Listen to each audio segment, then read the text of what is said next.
Dobro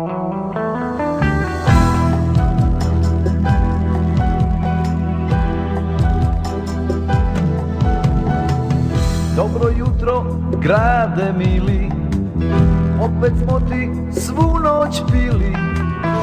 U Titogradu je jedino bilo važno jesi li čovjek ili nisi. Vjerovatno ste mnogo puta čuli ovu priču, a upravo ovo mjesto, sastavci, nose miris tih vremena.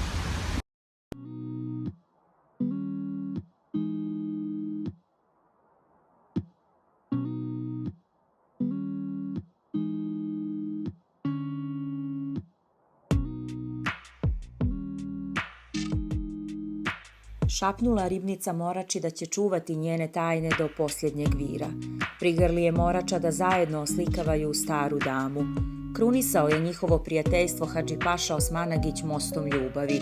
Sagrađen i obnovljen od kamena boje prkosa, najstariji most u Podgorici ne da zaboravu na sebe. Vjekovima priča o karakteru grada koji, što su više rušili, on je gradio sve ljepše uspomene.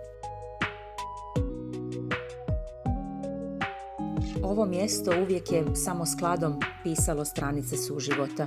Zapljusnuće vas ti isti sastavci jedinom validnom ljudskom dobrodošlicom.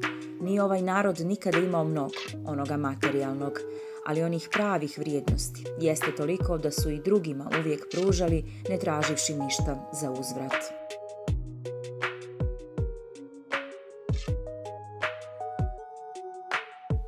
Sa jedne strane Petar II čuva svoj Njegošev park stihovima vječnosti, sa druge strane stara varoš nikada dovoljno opjevana, a između tvrđava most i stepenice imuni na vrijeme. Druguju sa sjećanjima ne postavljajući nepravdu pitanja.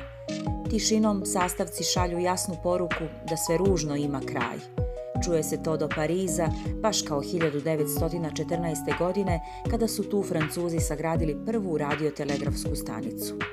Ispratilo je ovo ušće mnoge narode, i one koji su ostavili malo svoje duše, ali i one koji su ga obasipali neprijateljstvom.